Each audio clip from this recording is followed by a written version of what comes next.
નમસ્કાર વિદ્યાર્થી મિત્રો, કેમ છો મારા વાલા વિદ્યાર્થી મિત્રો? હું અમિત પટેલ આપ સૌનું આ YouTube ચેનલ ઉપર હાર્દિક સ્વાગત કરું છું. વિદ્યાર્થી મિત્રો, આપણે ધોરણ 11 ની અંદર ભૌતિક વિજ્ઞાનની અંદર પ્રકરણ 1 ભૌતિક જગત, પ્રકરણ 2 માપન અને એકમ પદ્ધતિની વાત કરી છે. આજે આપણે જે નવું પ્રકરણ ભણવાના છે એ પ્રકરણ નંબર 5 ગતિના નિયમો. ગતિ અંગેના 3 નિયમો સર આઇઝેક ન્યૂટને આપેલા છે.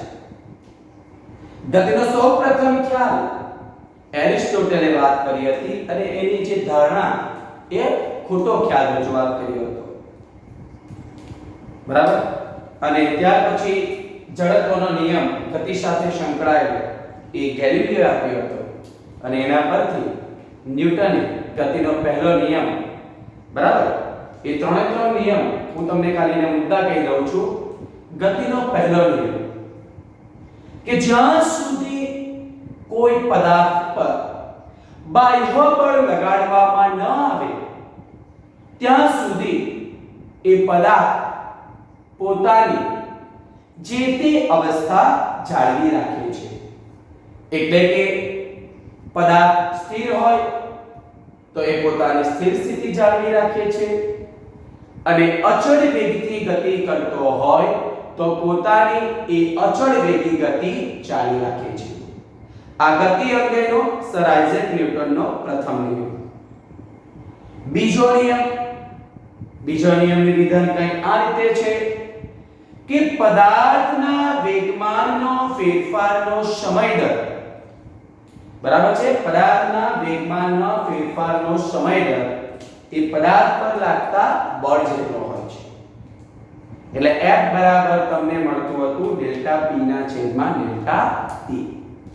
આ બીજો નિયમ.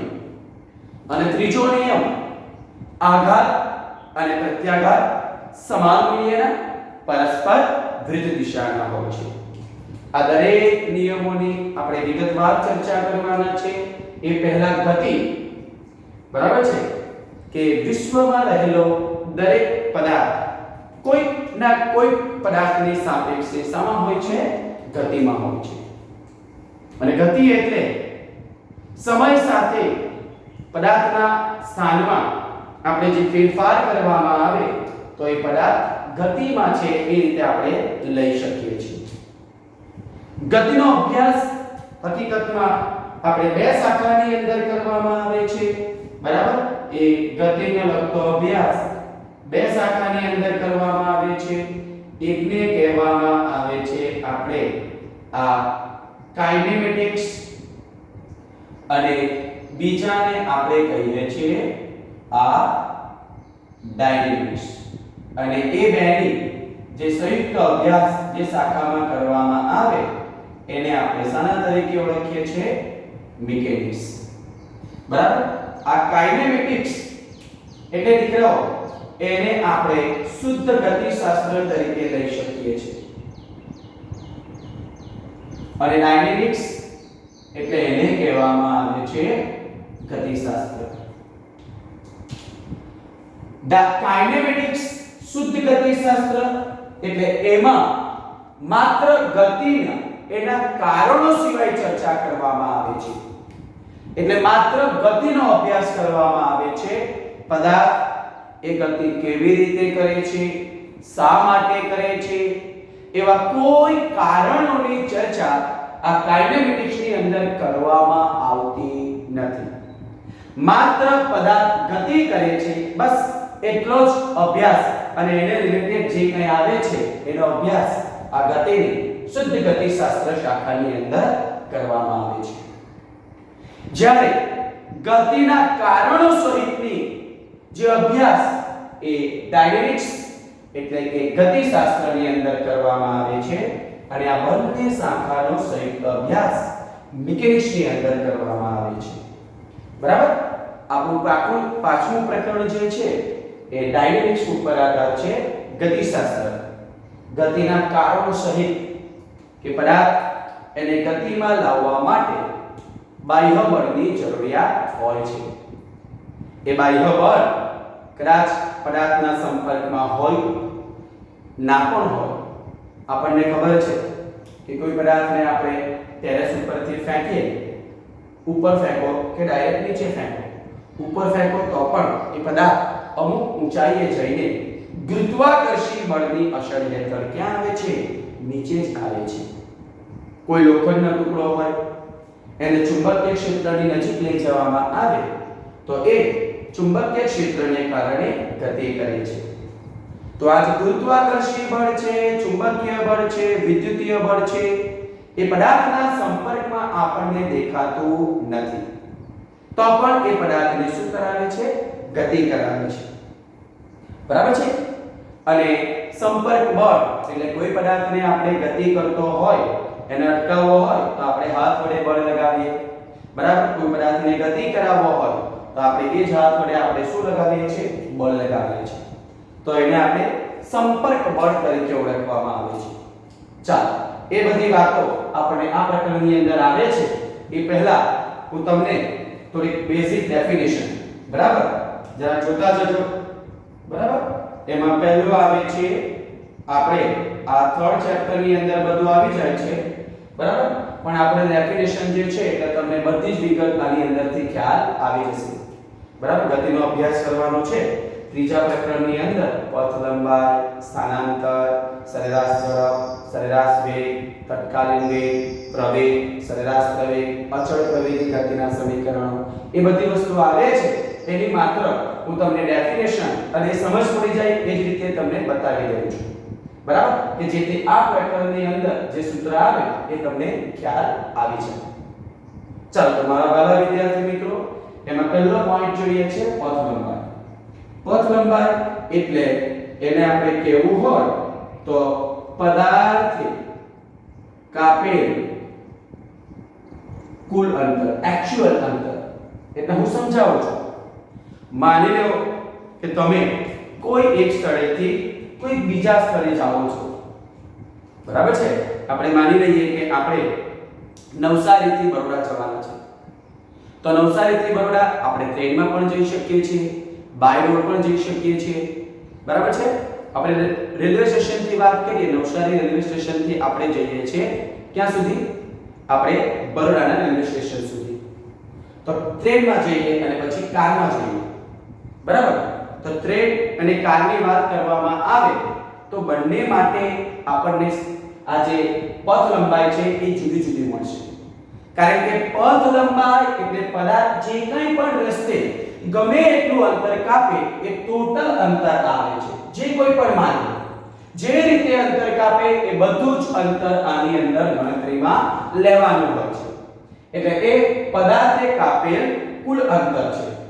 જ્યારે આપણે અહીંયા લખીએ છીએ બાજુની અંદર આ બીજું એક ડેફિનેશન આપણે આપવાની છે, સ્થાનાંતર, ડિસ્પ્લેસમેન્ટ, આ પાથ લેન્થ. બરાબર? તો સ્થાનાંતર એટલે શું? તો સમય સાથે આ પદાર્થના સ્થાનમાં થતો ફેરફાર એને આપણે શાના તરીકે ઓળખીએ છીએ? સ્થાનાંતર. સ્થાનમાં થતો ફેરફાર, માત્ર સ્થાનમાં થતો ફેરફાર. એટલે સમજી લો, આપણે નવસારી રેલવે સ્ટેશન થી બરોડા રેલવે સ્ટેશનની જ વાત કરીએ છીએ. તો પછી તમે એ ટ્રેનમાં જાઓ કે સ્ટેશન થી કારમાં જાઓ, એ બંને માટે સ્થાનાંતર કેવું આવવાનું? સરખું જ આવવાનું. કારણ કે સ્થાનાંતર એટલે આપણે લખવું હોય તો સ્થાનાંતર એટલે એને દર્શાવવું હોય તો પદાર્થનું આ અંતિમ સ્થાન, એમાંથી પદાર્થનું માત્ર શું બાદ કરવામાં આવે છે? પ્રારંભિક સ્થાન. પદાર્થ ગમે તે રસ્તા પર ગતિ કરતો હોય છતાં પણ સ્થાનાંતર એટલે પદાર્થ જ્યાંથી ગતિની શરૂઆત કરે અને જ્યાં પૂરી કરે એ બે વચ્ચેનો તફાવત. એટલે અંતિમ સ્થાનમાંથી પ્રારંભિક સ્થાન. જ્યારે પથ લંબાઈ એટલે પદાર્થ જે તે માર્ગે ગતિ કરીને જેટલું અંતર કાપે એ કાપેલું કુલ અંતર છે. સમજ પડે છે? ચાલો બીજું, આ જે કાપેલ અંતરની વાત કરવામાં આવે તો તો આ કેવી રાશિ છે? આ અદિશ રાશિ છે. કેવી રાશિ છે? અદિશ રાશિ છે. જ્યારે સ્થાનાંતર કેવી રાશિ છે? સદિશ રાશિ છે. બરાબર છે? ચાલો બીજી વાત, પદાર્થ અંતર કાપતો હોય તો પથ લંબાઈ હંમેશા ધન જ મળે છે. બરાબર? પથ લંબાઈ હંમેશા શું મળે છે? ધન મળે છે. બરાબર? જ્યારે આપણે સ્થાનાંતરની વાત કરવામાં આવે તો સ્થાનાંતર ધન, ઋણ કે શૂન્ય પણ હોઈ શકે. શૂન્યતા આપણને ખબર છે કે જે બિંદુ આગળથી ગતિની શરૂઆત કરી પાછા એ જ બિંદુ આગળ આવીએ તો સ્થાનાંતર 0 થશે. પણ પથ લંબાઈ હંમેશા તમારું જે અંતરથી જ્યાંથી પાછા આવો એ અંતર એટલું તમને બમણું થઈ જશે. બરાબર? ચાલો હવે એ બંને માટે કોમન મુદ્દો લખી દઉં છું. જો પદાર્થ સીધા રસ્તા પર, બરાબર, પદાર્થ સીધા રસ્તા પર એટલે કે એક જ દિશામાં શું કરતો હોય? ગતિ કરતો હોય તો પથ લંબાઈ અને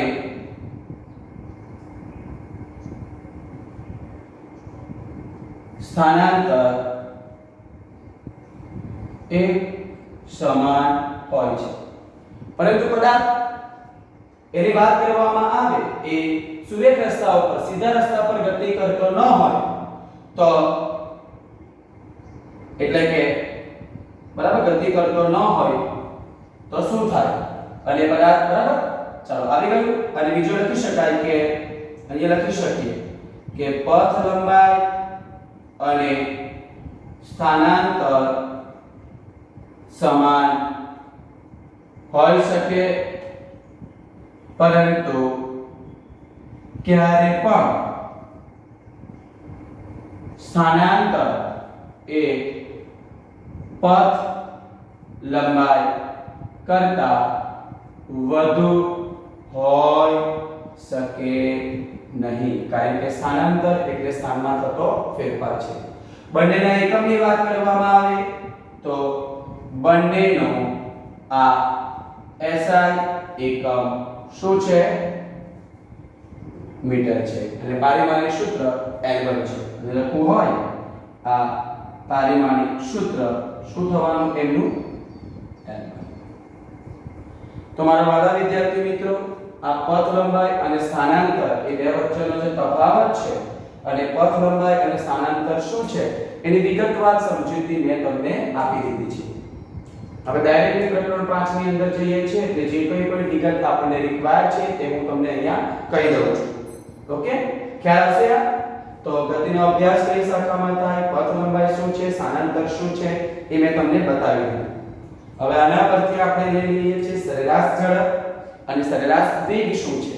ઓકે, ક્રમશઃ જે ડેફિનેશન આવે છે તે હું તમને બતાવું છું. આટલી વિગત તમારી નોટબુક ની અંદર તમે લખી લો, પછી આપણે આગળ જઈએ. ઓકે, જોઈ લો.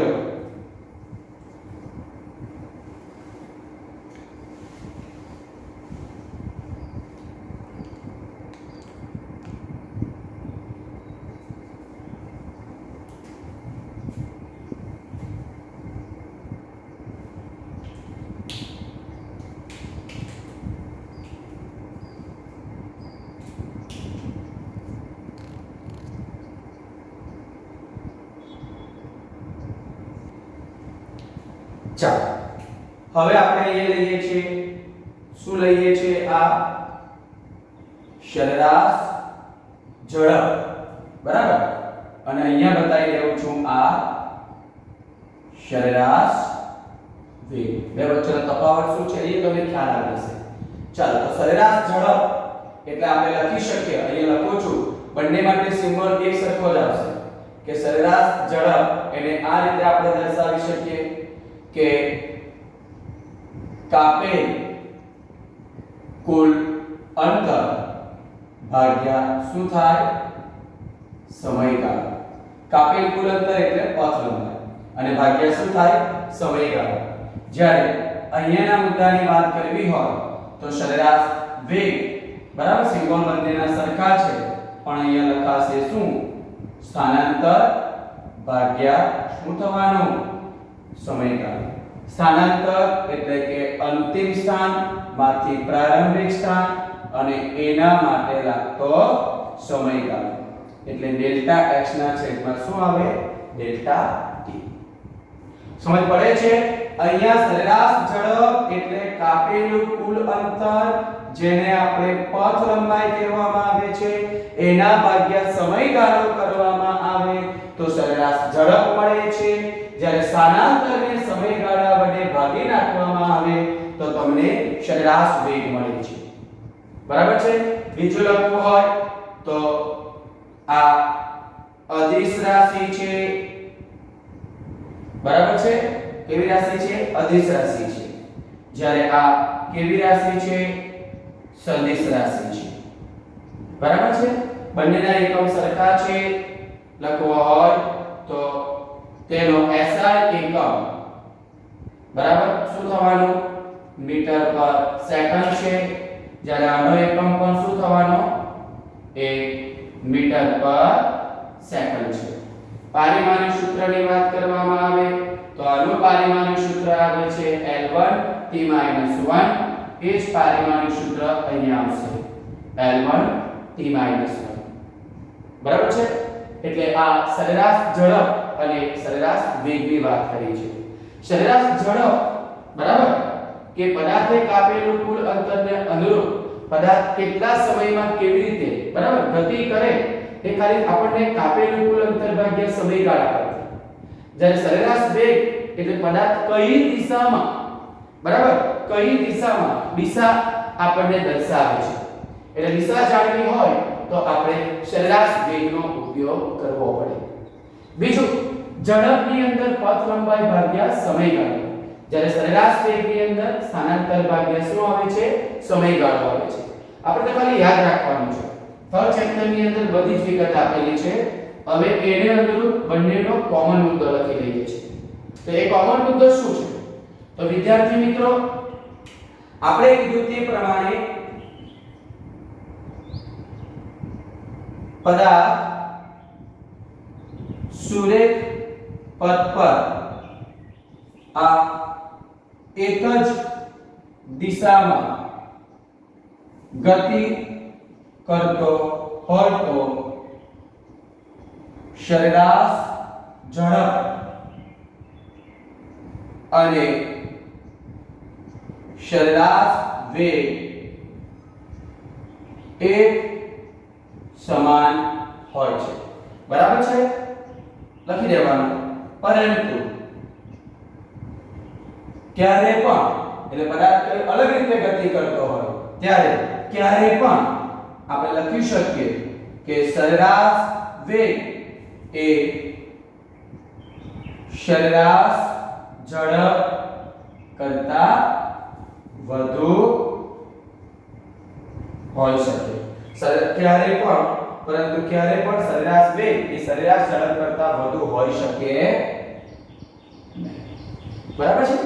એટલે દરેકની અંદર આપણે દિશા સાથે સંકળાતું હોય તો આપણે સરેરાશ વેગ વ્યાખ્યાયિત કરવો પડે. દિશા ન હોય બરાબર અને ઝડપ જાણવી હોય તો સરેરાશ ઝડપ નામની રાશિનો ઉપયોગ કરવો પડે. બંનેના ઇક્વેશનની વાત કરવામાં આવે તો કાપેલું કુલ અંતર એટલે આપણે ગણી શકીએ ડેલ્ટા x ના છેદમાં ડેલ્ટા 2 ગણી શકાય. પણ અહીંયા સ્થાનમાં થતો ફેરફાર અહીંયા પદાર્થે લીધેલા માર્ગની વાત આપણે કરવાની નથી. અહીંયા આપણે માર્ગને ડિફાઇન કરવો પડે. પણ જે માર્ગે ગતિ કરે એ દરેક માર્ગ ઉપર કાપેલું કુલ અંતર છે. તો આ થઈ ગયું સરેરાશ ઝડપ અને બીજું આવી ગયું સરેરાશ વેગ. બરાબર છે? આ રીતે બધું આપણું ત્રીજા ચેપ્ટરમાં આવે છે તો આપણે જોઈ લેશું. આ માત્ર હું તમને ડેફિનેશન જે યુઝ કરવાનું છે એની વાત કરું છું. બરાબર? ચલો આટલું જોઈ લો. ત્યાર પછી આપણે તત્કાલીન ઝડપ અને તત્કાલીન વેગની વાત કરવાની છે. આટલું જોઈ લો.